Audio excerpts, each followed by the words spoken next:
ప్రియ సహోదరి సహోదరులందరికీ నా హృదయపూర్వకమైనటువంటి వందనాలు చెల్లిస్తున్నాను. బైబిల్ గ్రంథమందు యాకోబు రాసినటువంటి పత్రిక 4వ అధ్యాయం 6వ వచనం చదువుకుందాం. దేవుడు అహంకారాలను ఎదిరించి దీనులకు కృప అనుగ్రహించును అని లేఖనము చెప్పుచున్నది.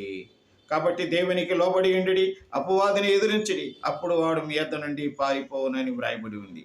In English, but he gives more grace, therefore it says, God opposes the proud but gives grace to the humble అని వ్రాయబడింది.